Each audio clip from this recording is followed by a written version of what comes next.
Hi student, मैं आज आप लोगों को आपदा प्रबंधन के बारे में बताने जा रहा हूँ। आपदा प्रबंधन जो कि हम लोग का सोशल साइंस का एक सब्जेक्ट है, एक भाग है आपदा प्रबंधन। इसी के बारे में आज हम आप लोगों को बताने जा रहे हैं। सबसे पहले हम लोग जानेंगे कि आपदा होता क्या है। तो आपदा का मतलब होता है बाबू कि अचानक घटित होने वाली घटना, यानी जो घटना अचानक से घटित होती है। यानी मतलब कहीं अगर आप जा रहे हो, दुर्घटना हो गई, एक्सीडेंट हो गया या फिर भूकंप आ गया, इस तरह के अचानक जो घटना घटित होती है उसे हम लोग क्या कहते हैं? आपदा कहते हैं। अगर आपदा के बारे में अगर जानने की कोशिश करेंगे तो आपदा मुख्य रूप से दो प्रकार की होती है। पहली जो आपदा होती है वो आपदा होती है प्राकृतिक आपदा, और दूसरी जो आपदा होती है वो आपदा होती है मानव जनित आपदा। अब आइए प्राकृतिक आपदा क्या है और मानव जनित आपदा क्या है। तो प्राकृतिक आपदा यानी प्रकृति के द्वारा जो घटना घटित होती है। प्रकृति के द्वारा जो घटना घटित होती है मतलब जैसे भूकंप आना, सुनामी, बाढ़, चक्रवात, इस तरह की चीजें जिसमें मनुष्य कहीं भी इन्वॉल्व नहीं है, वो प्रकृति के द्वारा घटित होती है। तो उस आपदा को हम लोग प्राकृतिक आपदा के नाम से जानते हैं। अगर मानव जनित आपदा की बात करें तो मानव जनित आपदा वैसी आपदा होती है कि जिसमें मानवीय क्रियाकलाप का मतलब कि मानव अपने मनुष्य अपने क्रियाकलापों द्वारा अगर कोई दुर्घटना घटित करता है या कोई घटना घटित होती है उसके कारण, तो उस घटना को हम लोग मानव जनित आपदा के नाम से जानते हैं। अब आइए मानव जनित आपदा में कौन कौन आते हैं। तो मानव जनित आपदा में आपके आते हैं आतंकवाद आता है, दंगा आता है, सड़क दुर्घटना, रेल दुर्घटना, ये सारी चीजें मानव जनित आपदा के अंतर्गत आती है। अगर प्राकृतिक आपदा की बात करें तो प्राकृतिक आपदा के अंतर्गत हम लोग को भूकंप आता है, सुनामी आता है, सुखाड़ आता है, बाढ़ आता है, इस तरह की आपदा इसके अंतर्गत आती है। अब देखिए बाबू, आपदा है, अगर इस संसार में अगर आपदा की बात करें तो प्राकृतिक आपदा और मानव जनित आपदा दो प्रकार की आपदा हो। तो आपदा अगर ये जीवन है तो आपदा तो होती रहेगी, चाहे वो मानवीय क्रियाकलाप से हो या प्रकृति के द्वारा हो। तो अब क्या करेंगे कि आपदा होगी तो हम लोग तो कोई ऐसा नहीं है कि घर छोड़ के भाग जाएंगे। तो इसके लिए क्या करना होगा कि आपदा से बचने के उपाय बनाने पड़ेंगे। तो आपदा से बचने के उपाय क्या है तो हम आपको बता दें। आपदा प्रबंधन में एक टॉपिक होता है कि आपदा प्रबंधन होता क्या है। आपदा प्रबंधन होता क्या है तो देखिए, आपदा के पूर्व का मतलब हुआ आपदा के पहले, तथा आपदा के पश्चात का मतलब हुआ आपदा के बाद जो घटना घटित होती है उसको हम लोग क्या कहते हैं? आपदा प्रबंधन कहते हैं। सॉरी, आपदा के पूर्व तथा आपदा के पश्चात जो आपदा को कम करने के जो उपाय किए जाते हैं मतलब कि आपदा में जो क्षति हो उसको कम किया जाए, उसके उपाय जो किए जाते हैं उसको हम लोग आपदा प्रबंधन के नाम से जानते हैं। यानी हम लोग लिख सकते हैं कि आपदा के पूर्व तथा आपदा के पश्चात आपदा में हुई क्षति मतलब नुकसान को कम करने के लिए जो उपाय किए जाते हैं उसे आपदा प्रबंधन कहते हैं। अब आपदा प्रबंधन कहते हैं। अब हम लोग को सबसे पहले ये तो हो गया आपदा के पूर्व तथा आपदा के बाद। अब हम लोग को सबसे पहले जानना होगा प्राकृतिक आपदा के बारे में। प्राकृतिक आपदा में कौन कौन सी आपदाएं होती है, एक एक करके हम लोग हर चीज को समझेंगे ध्यान से। सबसे पहले अगर प्राकृतिक आपदा की बात करें तो सबसे पहले प्राकृतिक आपदा होती है भूकंप। बहुत ही हाईलाइटेड क्वेश्चन होता है, एग्जाम में भी आते हैं कि भूकंप होता क्या है। तो देखिए, धरती का हिलना, पृथ्वी के अंदर कंपन को हम लोग क्या कहते हैं? भूकंप कहते हैं। यानी पृथ्वी जब कंपन करने लगती है यानी हिलने लगती है तो उस स्थिति को हम लोग क्या कहते हैं? भूकंप कहते हैं। अब सबसे बड़ा चीज कि आखिर धरती हिलती क्यों है, यानी धरती कंपन क्यों करती है, तो कंपन के क्या कारण, यानी भूकंप आने के कारण क्या है। अगर भूकंप आ भी गया तो भूकंप के रोकथाम के उपाय क्या है, कैसे हम इससे बच सकते हैं, इस सभी चीजों को हम लोग को ध्यान देने होंगे। तो सबसे पहले हम लोग ये जानेंगे कि भूकंप आने के क्या कारण है। तो अगर भूकंप की परिभाषा लिखें तो पृथ्वी तल पर होने वाले कंपन को भूकंप कहते हैं, भूकंप कहते हैं। अब अगर बात करें कि भूकंप आता क्यों है, तो भूकंप आने के कई सारे कारण हैं।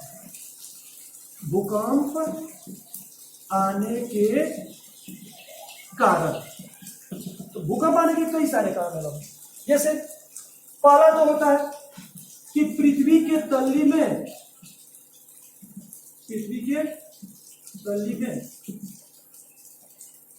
प्लेटों के टकराने से। अब इसका मतलब क्या होता है कि पृथ्वी के नीचे पानी है यानी भूजल है, और उसमें बड़े बड़े बहुत प्लेट होते हैं। वो प्लेट जब आपस में टकराते हैं तो उससे आवाज उत्पन्न होती है, और आवाज उत्पन्न होती है तो कहीं ना कहीं आवाज है तो वो धरती को फाड़ करके बाहर निकलने की कोशिश करती है, जिससे पृथ्वी पे क्या होती है, कंपन शुरू होती है। दूसरी अगर बात करें तो ज्वालामुखी विस्फोट से। ज्वालामुखी विस्फोट का मतलब क्या होता है कि जैसे आप सुने होंगे कि नदियों या समुद्रों के किनारे पृथ्वी जो होती है वो फट जाती है और अंदर से कोयला, राख इत्यादि ये सब बाहर निकलते हैं, तो उस स्थिति में भी भूकंप आते हैं। तीसरी जो होती है पृथ्वी के अंदर आंतरिक हलचल, आंतरिक हलचल के कारण भी भूकंप आते हैं। अब आइए, भूकंप आ गया तो भूकंप से बचने के उपाय क्या है, यानी भूकंप से हम लोग कैसे बच सकते हैं, भूकंप से हम बचने के लिए कौन कौन से उपाय अपना सकते हैं। तो भूकंप से बचने के बहुत सारे उपाय हैं बाबू। चलिए मैं आपको ये भी बता देता हूँ भूकंप से बचाव के उपाय।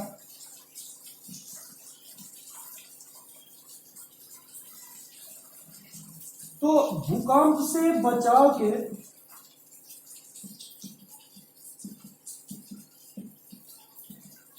निम्न उपाय। फर्स्ट, अगर हम लोग को घर बनाना हो तो भूकंप रोधी भवन का निर्माण करते हैं। भूकंप रोधी भवन बनाना चाहिए। भूकंप रोधी भवन बनाने मतलब यानी वो भूकंप का असर उस पर नहीं है। दूसरी चीज है, अगर भूकंप के समय घर में हो, भूकंप के समय घर में हो तो किसी मेज या टेबल के नीचे औंधे मुंह लेट जाना चाहिए। औंधे मुंह लेटने का मतलब कि जो फ्रंट, शरीर का जो ये फ्रंट हिस्सा है वो नीचे की तरफ और पीठ जो है ऊपर की तरफ होना चाहिए। यानी भूकंप के समय अगर घर में हो तो टेबल या मेज के नीचे औंधे मुंह लेट जाना चाहिए। थर्ड, अगर मेज टेबल नहीं है घर में, मान लीजिए जिस रूम में है उस रूम में आपका मेज टेबल कुछ नहीं है, तो क्या करना चाहिए, तो घर के किसी कोने में खड़े हो जाना चाहिए। घर के किसी कोने में खड़े हो जाना चाहिए, अब रहा बात बाबू आपको कि घर के किसी कोने में खड़े होने से क्या मतलब होगा, तो घर का सबसे मजबूत हिस्सा होता है घर का कोना। देखते हैं कि जब कभी घर टूटता है या गिरता है या ढहता है तो ध्यान देंगे घर का कोना जल्दी से नहीं गिरता है। तो इसलिए हम लोग को घर के कोने में हम लोग को किसी चीज से सर को ढक करके और खड़े हो जाना चाहिए। चौथी चीजें हैं, अगर घर के बाहर है और हो सके तो खुले मैदान में चले जाना चाहिए। अगर घर के बाहर और संभव हो तो खुले मैदान में जाना चाहिए। अगर ऐसा नहीं है कि भूकंप आया आप घर में हो और पता चला ऊपर से नीचे कूद गया, ऐसी चीजें नहीं होनी चाहिए। अगर घर के बाहर हो तो खुले मैदान में आप जा सकते हो। पांचवी चीज है कि अगर घर में मौजूद और भूकंप आया है तो बिजली के तार का मतलब जो हम लोग के इलेक्ट्रॉनिक डिवाइस जो भी लगे हैं उससे हम लोग को क्या होता है दूरी बनाए रखनी चाहिए। दूसरी चीज कि हम लोगों को जो कांच की जो खिड़की लगी होती है उसके समीप नहीं जाना चाहिए। तो ये भूकंप से बचने के उपाय थे। अब चलिए हम आप लोगों को बताते हैं कि भूकंप जहां शुरू होता है, भूकंप कहाँ शुरू होता है, उस जगह को क्या कहते हैं। तो इस चीज को समझने के लिए सबसे पहले हम लोग ये जानेंगे कि अधिकेंद्र और भूकंप केंद्र ये होता क्या है। यानी भूकंप केंद्र और अधिकेंद्र का मतलब क्या होता है, भूकंप केंद्र किसे कहते हैं और अधिकेंद्र किसे कहते हैं। तो भूकंप केंद्र का मतलब होता है भूपटल का वह जगह, यानी भूपटल का वह जगह का मतलब क्या हुआ कि वो धरती का वह हिस्सा जहां भूकंप कंपन आरंभ होता है, जहां पे सबसे पहले धरती कांपना शुरू करती है, उसको हम लोग क्या कहते हैं, भूकंप केंद्र कहते हैं। यानी भूपटल का वह भाग जहां पृथ्वी कंपन प्रारंभ करती है, कंपन प्रारंभ करती है, उसे भूकंप केंद्र कहते हैं। अब लेकिन अधिकेंद्र क्या है, तो देखिए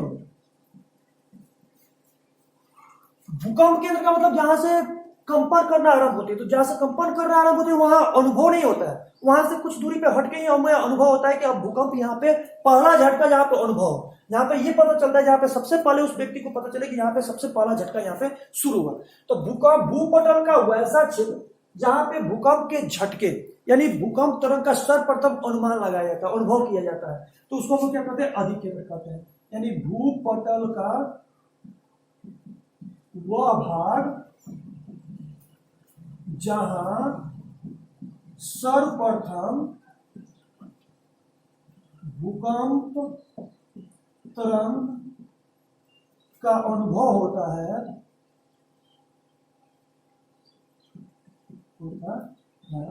तो उसे हम लोग क्या कहते हैं, अधिकेंद्र के नाम से जानते हैं।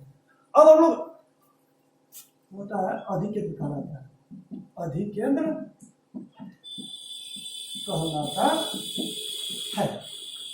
अब बाबू हम लोग जानेंगे कि भूकंप जो होते हैं, अब हम लोग यहाँ हम लोग के दिमाग में एक बात आता है कि हम लोग जहाँ पे हैं यहाँ पे भूकंप क्यों नहीं आते हैं, या किस जगह पे भूकंप ज्यादा आते हैं, इन सभी चीजों के बारे में हम लोग जानेंगे। तो अगर भारत की बात करें, अगर अपने देश की बात करें, तो भारत में भूकंपीय पेटियां हैं। इसमें भारत के पूरे भारत को हम लोग 5 भागों में बांट दिए हैं, जो होता है जोन 1, जोन 2, जोन 3, जोन 4 और जोन 5। अब हम लोग को ध्यान देना होगा कि भूकंपीय पेटियां यानी हम लोग किस जोन के अंतर्गत आते हैं। भूकंप के पेटियां, भूकंप के क्षेत्र देखते हैं, पेटियां पे या क्षेत्र पे, भूकंप के क्षेत्र। तो टोटल भारत को यानी कुल भारत के जितने भी भाग हैं, टोटल भारत के भाग को हम लोग 5 भूकंपीय क्षेत्र में बांटे हुए हैं। सबसे फर्स्ट जो भाग होता है वो जोन 1 होता है। जोन 1, जोन 1 में क्या होता है कि इसके अंतर्गत वैसे जगह आते हैं जैसे दक्षिणी पठारी क्षेत्र आते हैं जहां भूकंप का खतरा नहीं के बराबर होता है। दक्षिणी पठारी क्षेत्र के अंतर्गत आप जाइएगा तो वहां भूकंप का खतरा नहीं के बराबर होता है, यानी वहां भूकंप बहुत कम आते हैं। दूसरे जो होते हैं वो होते हैं जोन 2।